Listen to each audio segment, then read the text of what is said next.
Marsisi manga fo I. Malelo leleo Tautai au fia iunga o Tauta matautia luvaila au ona lua so ostangata na te tutuina se afi pe faolaina se afi e totono se no foanga e faaputuai o Tauta po se no foanga e faafuenga luenga tau o Tauta e tatau na molia I lalo le tulafono pe a faamaonia lana soli tulafono. Taofi le sunuina o Tauta. O le tatou ngalulu e faatasi e manuia le tatou sisi o manga. Ai maisi o tatou sao lea mo soifua maloloina o e maa. Mo nisi whamtalanga, whafsotai mai mtanga luenga o puna oa, whaanatua mal sisi o manga.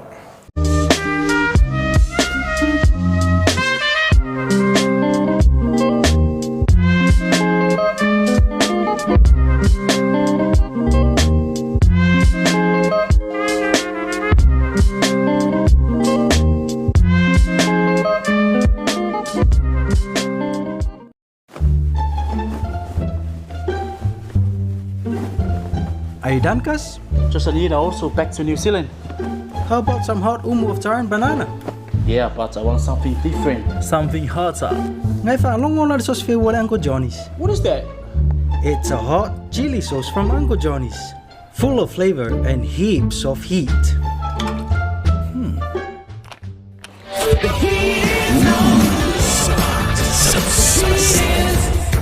Fame away. Emma was sauce falolo for company for Uncle Johnny's. Oh, let's go.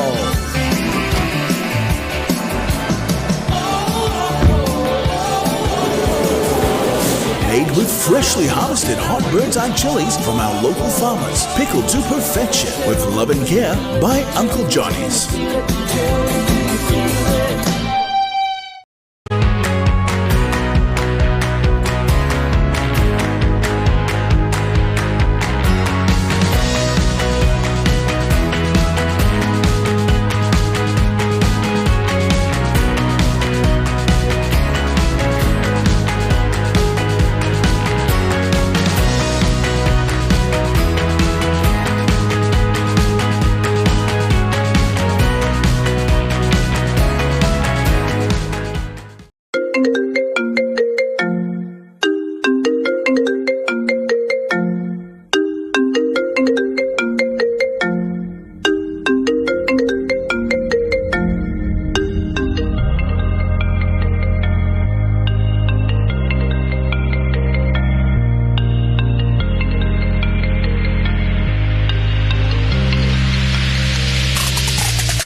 Puipuinga o le fulu masani.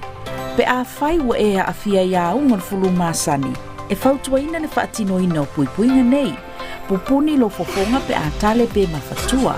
Fufulu mama lima I temi uma. Fai lo tali fofonga I temi uma e puipuia mai ai isi tangata. Ia e nofo I le fale ma ia lava le malu lo. Tau mamao mai nofo anga tumutumu. E vavei le pipisi al fulu. Ta ofi le whanau mai le aonga pe a whai ua lia e lia aunga o fulu. Tau mawhatatau ma ia tele le vai e tau mafa. Inu ni fuala au mea tinga pe a fiva pe tinga le ulu. Mo le whanau, ia inu tala vai e peo na fautua ina e fo mai. Ta ofi le pepesi o le fulu. Mo nisi whamtalanga, whaafso taile matanga luenga I le ono o po le valu se lau ono fafa o.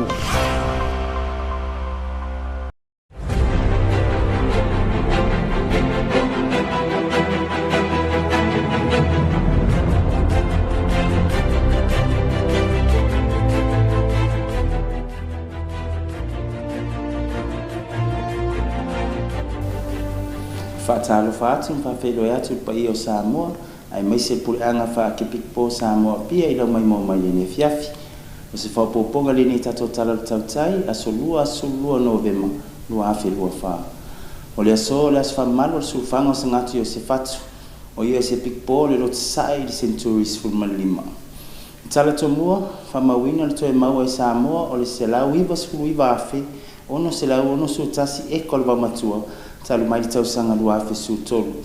Na maua mai se ripoti la te mai ani tanga renga puna ofa na atua mo sio manga.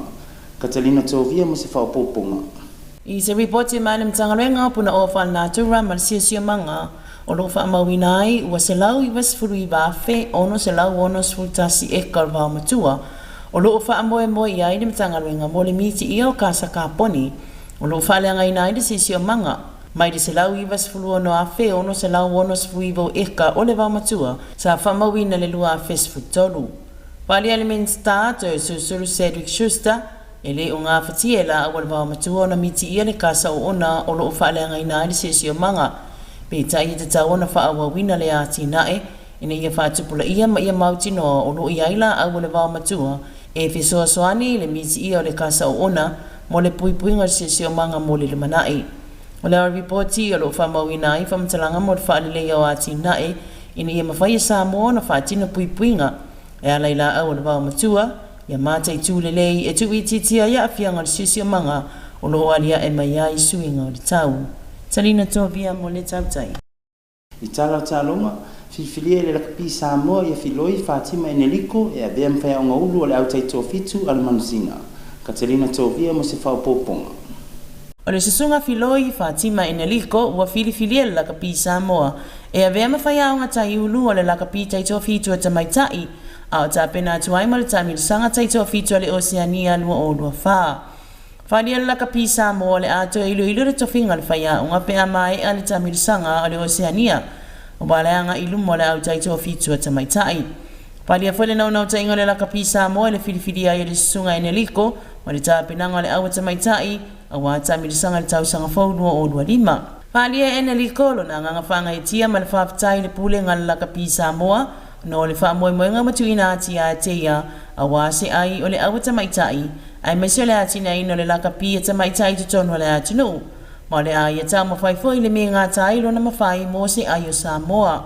O le susunga Eneliko e mai a pio anga o sina monga matau fusi sa vea matini ta alo le au lakapi e le manusina ma le tele o tausanga o tautua ma au nai le talene lakapi e le ngā tai Samoa nei a o atu nui fafo. Talina Tovia mo le Tautai. Uncle Johnny's continue to bring you quality ice cream to ensure families have a great time when getting together.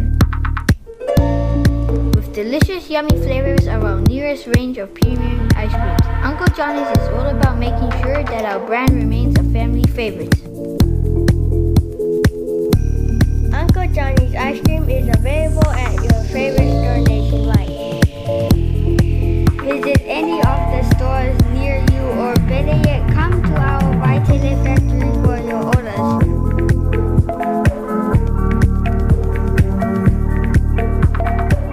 Whapoponga le nei Tautai mal Pasifika. Katalina Tovia mo se au telenga. Tala falava se whaliunga le nei a tala man Pasifika lo ripati a man le teo whawa malo a New Zealand o mwhai na winati langa malo si company Uncle Johnny's. I tala tamua wala malama whai uwhe o tana inga whala poptonga whale tupele i anset mo le whatu mawino le au nanga ale i anset i le Pasifika. Le sa awa i ai le malo au se talia ma taitai whale tupe tu tonu o le Pasifika. O le masina i ulai na whali e le whaton sili o le ANC dia Shane Elliott, e le aise benefite le whale tupe o mawa atu i la lao le ANC o lo i le Pasifika. Ma o lo whaia whatala noanga le whale tupe ma le malo au se talia mo le fo i o lea whawhita uli. Whali e le whaurulungo tupe le ANC dia Jim Chalmers, wa lata ina mai ai atala noanga ma ua au tasi na ia whatu mawina pea la lai mo le whale tupe lo i ai nei le Pasifika. Ele o whailoa mai a inga o lea tūlanga peitai o lo tanga ele whale tupe i se suinga e siti ai le whaunga ina e tangata o le au nanga le ANC a o amatai o na ofi mai whale tupe mau au nanga saina le Pasifika. Wa mai o na sainia whianga inga saina manisi o atu moto le Pasifika e pe ona ia ile whianga inga na auru ma saina mo le whausia ina ai o le whale tupe o saina i te tonu na auru. Whāte ia le atunu o fiti le maliu whāfose i ai o le ali fusu tau ua ia u Bide Haida po Nathan Sink. Le asa matapongi ai le tui oti mai le la fusu anga ma le ali saina le ai wha mautui au se talia ia rungi show. I le asa rusfulu no o ki topa. Ripatia sa awina ati le whalemai lau toka fiti mo se tau tonga i lona whai ai sei tulou. Peita isa le ite ilunga le ali se yo waila baina maliu ile taya ole ason nafi. Mole mawina le fata iyo tangata nu ilunga upenga tafailangi mafa maisenga ili tulanga fafua se iwa maliu ile halo a ofina wai mo se ayofiti ile tale ni fusu. Tala yer Pasifika mole ne afi tofa soifua.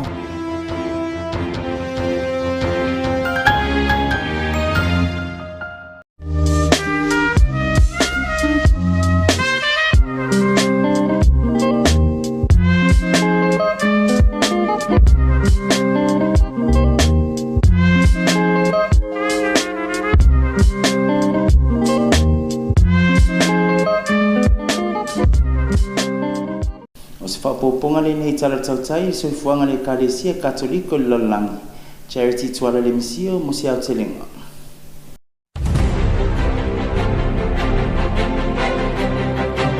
Fatalo fatu Samoa male puleno fa kipiko Samoa pia fatalo so fuanga le kalesia katoliko mai ima o le lolangi imo itala famnatu le tupsa o sangato pelinato au star le solufanga o tangata whaimalanga I lunga o le maua mai au Maui Alps o se pito no maunga I le tumatu o Italia o se sangato na o fasoifua e tala ina le filemo le nganga talimalo ma le whelangolango mai o ia bituti na ta ua tupsai le asongafua le asos fultasi o le ni masina anga isui whapitoa mai pule anga au star ma le wasenga whauina mo sangato pelinato le sili o se fsil fa inga maltamapa ia e fa ilonga ina o tausanga fa ai o le iupeli na fa manatu ai le iwa se lau tausanga o pelinato pa ia talo na fa mawina il kanoni o le au pa ia fa tasi e masau ninga fa pitoa le tasi e afe tausanga o fa pota pitonga o St. Bernard sa ia fina wina se file mo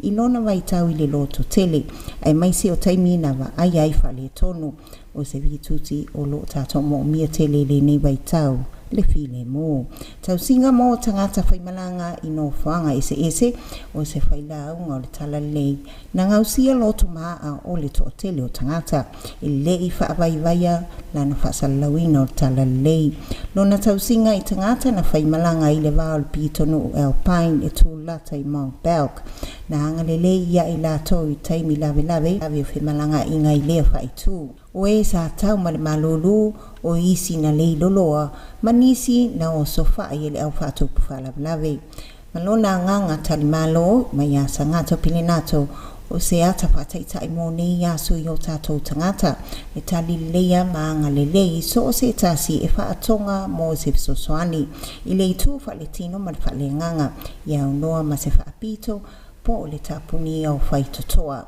ma o se ave feau ia sangato pelinato I le upo le atua na ia whaavaivaia loto maa ma sosoani malosi I whainga malanga tangata ia tau no manuia ma sa ofia mai whalawlawe o alato whainga malanga ia au sia inisi o tala Mal au whapitoa tai o e kalesia I totono Pakistana mo nganwenga whanatinati I le whaaleanga ina o le ea I totono Lahores o totono o le taulanga o Punches lea o lo whaasalauina tu mau le whaale tono le ea ma uai whafo ma le taulanga whaatangaina ma whaalawalunga mai whaapoptonga o le soifua malolo ina lalangi le WHO o tapunia mai o ofisa o pulinga la tunuu ia onga ma o ofisa mo a onanga o tangatanu o lautele ma ua manatu foi I se tapo mo taavale lunga o le alatele o le nofuanga na taua o lo au mawai le se fulu familio na tangata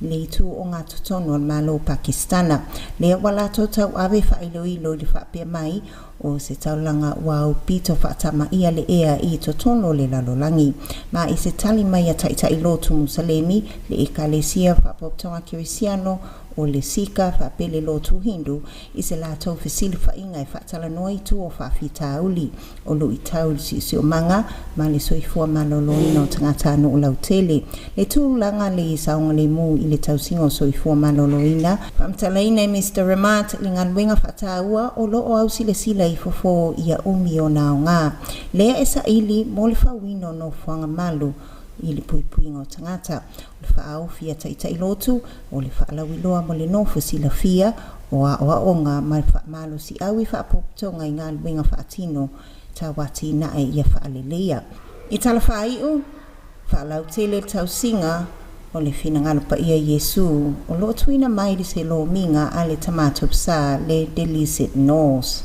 O le whapotonga mo le fono a le finangalo pa ia Yesu I to tonu o le state Ohio, United States. Lo awai ai le to a afe lua se lau o sui awai mo le misa o le aso iwa Novema. O se ulua I fono ala lalangi I le vainga autu o lo o mai le whaalawiloa Pope Francisi le lo minga delecit nos whaatatau le alofa whaatua ma le alofa whaatangata o lo I le whato Yesu Keriso. Whasoina mai a Patele Jonathan Wilson le whaatono le fono I whaatanoanga matala fo o le Vaticano. Whaatasi ai man epic board puleanga ya Earl Fernandez o lo I Columbus I Ohio fa manino mai se tasi ngalwenga fatano o concoresi I le finangal pa ia Yesu o se fianga I le tapinanga le fono I le nofuanga le kalesia o sangato Peteru ma Paulo o lo o totono o le stete o se langolango sua nga I whaalawiloa mai le topsa malona finangalo. Ai mai se o lo o tama manuina mai whaaloanga I le tuspaia o vaenga mai tamao le kalesia wa mawai. Matustusinga mai le tupsa watuana iatu. O se tamawhainga e tosoina maftanga I le whaatasinga ma le aupaia. Ya ofia ai ma le solufanga tausi al puleanga. Ya Saint Therese of Lisieux o Francis de Sales ma Charles de Foucault. O I lato uma na whaalolo toina lo lato walo whaatu I le atua. Ai mai se I lona finangalo pa ia. O nganuenga mo le puleanga ia toi whaafou. Patino lava I le whaalolonga I le finangalo pa ia Yesu ma le tina pa ia Maria mo to tono ainga le taua ia taula ia I le anga lofa mutimuti wale o Yesu ma ia taula ola ma tafe atu whamania ngai tangata o au ainga o tato uso mtua whafine whapea tangata o pito matitiwa ma mo o mia la tato whapoto putonga soa le tina o le taitai komiti o tapinanga le fono I lona tausisia o le taua o le fono usuia whato atu ina mai e tamapa ia lana lo minga I le alofa ia Keriso o tangata ma le itua tua whapea le whaamanatu ina o le tolu se lau 5 tausanga talu le whaalinga mua ia St. Margaret Mary o le finangalo pa ia Yesu. Lea ua awai le toatele e tatalo whaatasi o kofesio mo se whaamalo si awi le whaatuatua. Wa o se whaafonga mo le whatu I soifuanga uma o le whaamoemoenga fo ilea o sui awai o whaapotonga. Whaamalo si awi le whaatuatuanga to tono a inga. I mawhtanga whaatasi ma le finangalo pa ia o Keriso e tataina I pia I tātou whaatasi ma le au pa ia I le anga lofa e mo le lalolangi a wao. Le au wangiri ma le au pa ia uma I le langi talo sia I mātou. O tala I roto I whanga le kalesia Katoliko whaataitele lang sua le Jan Mouse Company Limited tō whaasawifua.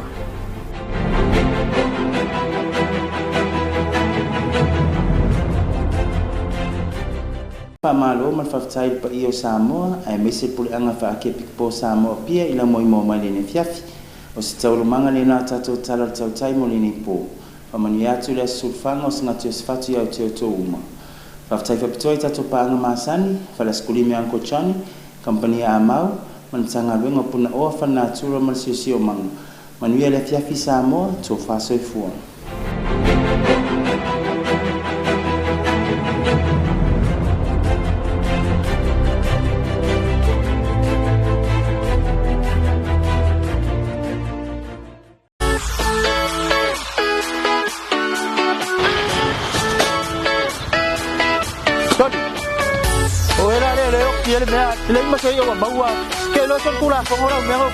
O se solitu la fono le la foa I o la pisi le sangi mai tafe mnofo anga tufua e whaalenga ina ai le siosio manga ma le ola whanātura manu la au mawhi ngota ai mai se lota tauso I fua malolo ina. A whai e whaamaonia ni soli ngā tū la fono o le ama whai na mō lia whaasalaina o I se whaasalanga. Mo tangata taito tasi, e lesi lia le 5 unite po le tolu maasina whaafale pui pui. Mo pisilisi, e lesi lia ma le selawi unite po le 1 maasina whaafale pui pui. Kilo tau e la pisia meru sia klo mai. Tau kine loa e la foa I whaasoli tu la fono o tauta. Mo nisi fa matalanga, fa sota I mai le matanga luenga puna o fa natura masio sio manga.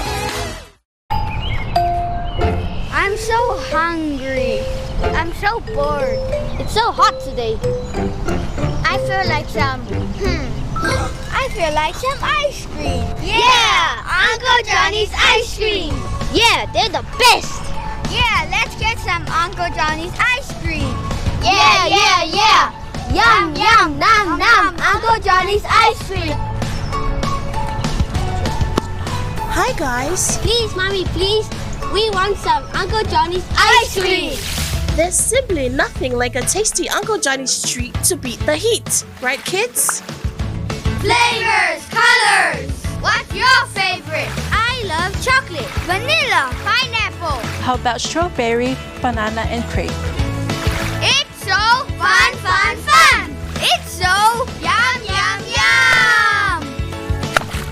Uncle Johnny's ice cream available in all your favorite flavors. Also serving you at Vaitele from 8 a.m. to 4 p.m. on Mondays to Fridays and 8 a.m. to 2 p.m. on Saturdays.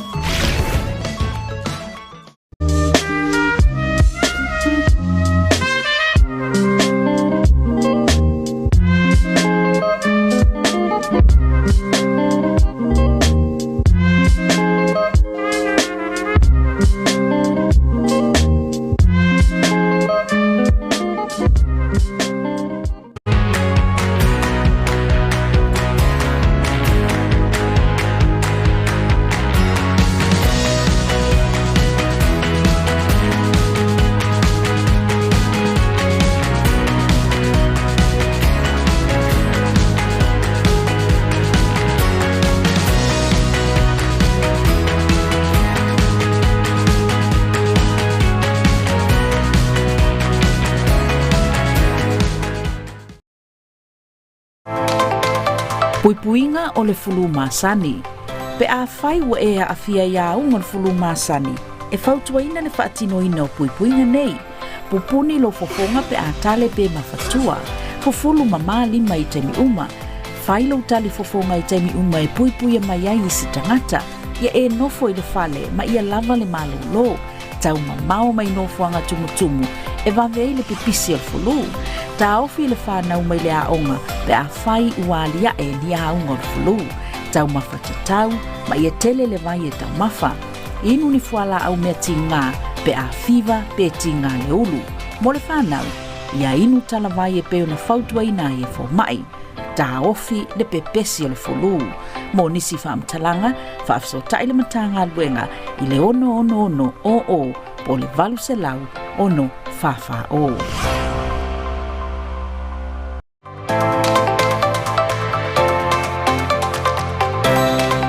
Fautuanga.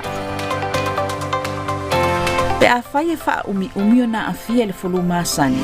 E fautuaina le wha anofo e sea I lo fale ina ne ia a fia nisi tangata le a inga ai mai se tamaiti. Ia wha awa wina pele inuino fuala au, mo I latou e iai ngase tumau. Ia lava le malolo ma whai le tali fofonga I temi uma. Ia whai ni au wha atinonga wha fia ai lo ma fau. E peo le whai tautusi, ma whai sautatalo. Ia tele le tau ma whai fuala au aina suomalie, ma fuala au aina mata. Ta ofi le ulola te paa ma le inu ava malosi. A whai wa e tinga aina le fulu masani, vave va ai se fo mai, po se fale mai latane. Ta ofi le pepesi le fulu, let's do it for Samoa.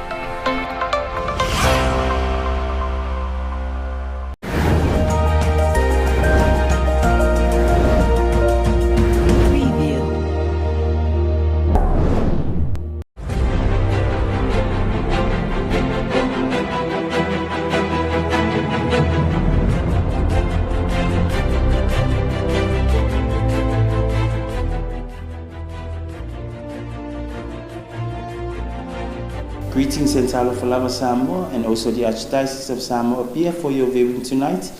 This is another edition of your Tautai News on Tuesday, 12 November 2024. Today is the feast day of Saint Josephat. He was a bishop of the Eastern Rite in the 15th century.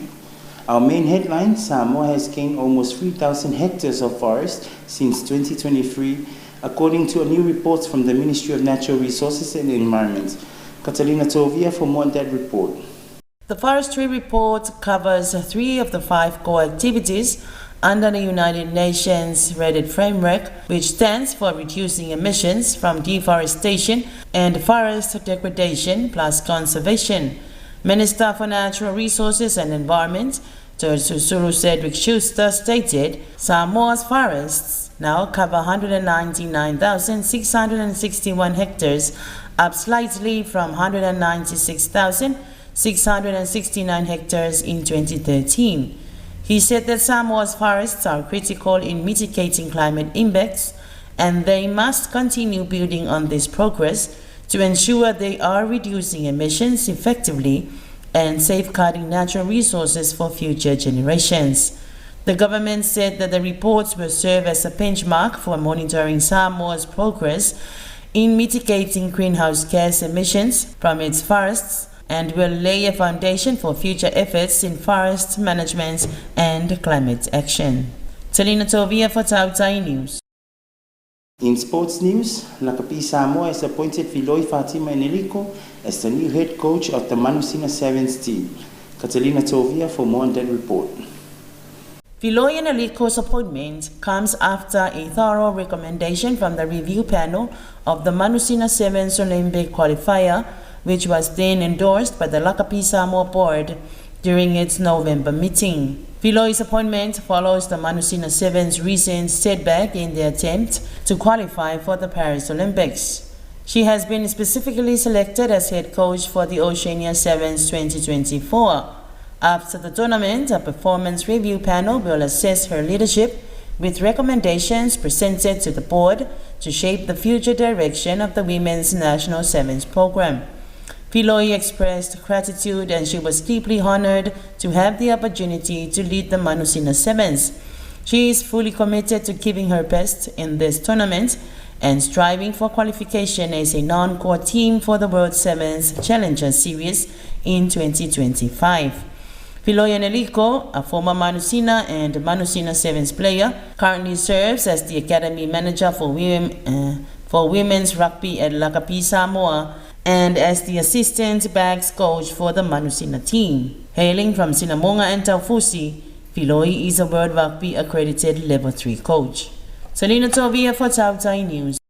I would like to say thank you to you, our viewers throughout Samoa, and also the Archdiocese of Samoa Pia for your viewing tonight. And that's the end of our Tautai News for this evening. Happy St. Josephat Feast Day to everyone. Acknowledging our major sponsors, Uncle Johnny's Ice Cream Factory, Chan Mau Company Limited, and the Ministry of Natural Resources and Environment. Good night, Samoa. Tō whāsoi fua.